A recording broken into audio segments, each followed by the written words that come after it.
Well, here we are in the middle of the woods. Here's my car with a dead starter. We don't have cell signal and it's like 10 miles walking, probably actually more like 13 miles with all the winding on the highway just to get to cell signal to call for help. Don't know what we're gonna do because I can't afford to tow my car the amount of miles it is back to civilization. So here we are having a grand journey to go get some cell signal, see what our options are, and then unless we can maybe hitchhike or get a ride one way or another, we're gonna have to run back to the car before dark tonight, maybe camp there. I don't know how this is gonna go. Stay tuned.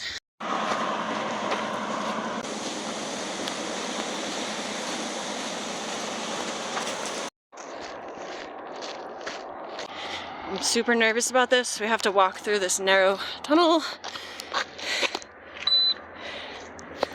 Okie dokie.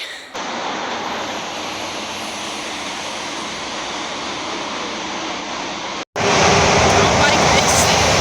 It's so loud. We made it.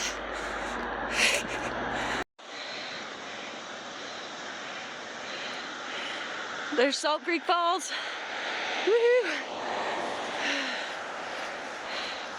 Would have been nicer to be enjoying it on a little better terms than this, but free walk. Alright, we had to walk about 12 miles to get cell signal. Hanging out, waiting. I was able to get a hold of a friend who has a trailer. They happen to be available. Lucky us. They're on their way, so we don't have to walk back to the car tonight. But we don't know if we even have a proper way to get my car up on their trailer. But at least we won't be stranded so much. So, our friend Glenn came and got us.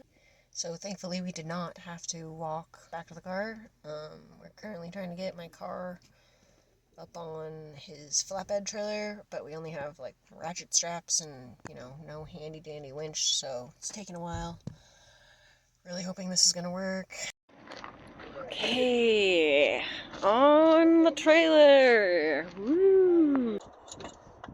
Okay. Is that a different size?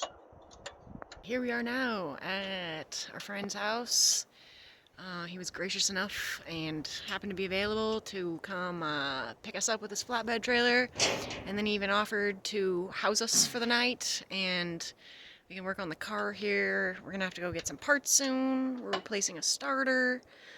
For those of you who don't know, which is probably a lot of you because I don't usually talk about it that much in my YouTube videos, but we live out of the car full time, so when we have a breakdown like this, it's like panic time. Because it's not like we have a house to, you know, go back to and deal with the car whenever we can. It's like this is the house. So we're really, really grateful when a friend takes us in like this when we're having hard times. It's definitely nice not to be stranded out in the woods with no cell signal and like a really far walk to a parts store. Like not being in that situation. Relief. Sigh of relief. And hopefully we should get this effing thing running today. Oh! Woo! Got a running vehicle. Hell yeah. I made Mason start the car because I was too scared.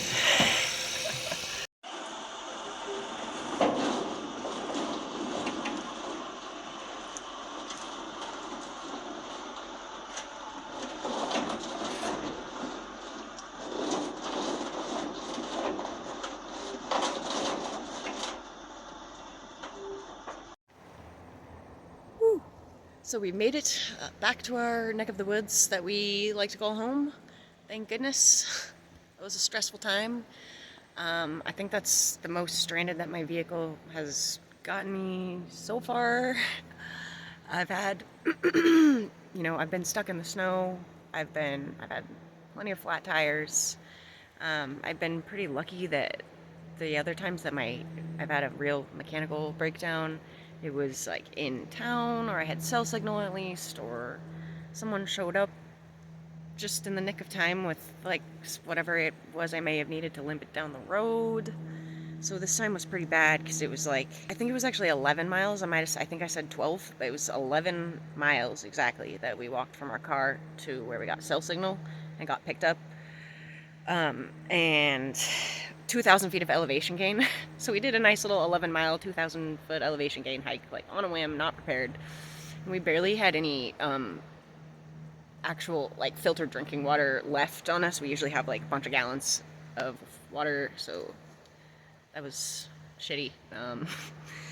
But yeah, then where we were stuck, so it was 11 miles to cell signal one way, just enough cell signal to send out a text, no data to do any like online stuff or anything like that. And then in the other direction to get to actual nearest town, it was 15 miles or something, maybe just a little under that, but in the opposite direction that we walked, with no cell signal that whole way till you get to town. So got us in a pretty crappy situation where it was like we were like would have needed to hitchhike around if we were going to go pick up parts and stuff. We were prepared with tools. Really, we were pretty well prepared for being stranded because we had ways to at least boil water. There was a creek nearby. We had plenty of food. We have like, you know, like I said, we live out of the car, so getting stranded out there is like we're pretty well prepared. And that definitely feels good in that moment, that, you know, you're not gonna starve, freeze, whatever, have like, you know, the worst time just being stuck out there for days until you're like dehydrated. Like none of that would have happened to us. So yeah, definitely humbling though, and enlightening about that, things to think about when you go venturing out into remote areas. Definitely don't want to let my guard down on preparedness. But yeah, really grateful to our friends Glenn and his wife Diana and their family for opening up their home to us. They fed us and let us take a shower and work on our car there. Like, really turned into like a pretty nice experience from a bad time at the beginning there. So really grateful for those guys. Yeah. If you have a story of something similar like this happening to you, I'd love to hear, like, in the comments how it went, how you handled it, etc. Yeah, otherwise, I hope you enjoyed the story of the adventure. Maybe learned something. And yeah, I'll catch you guys on the flip side.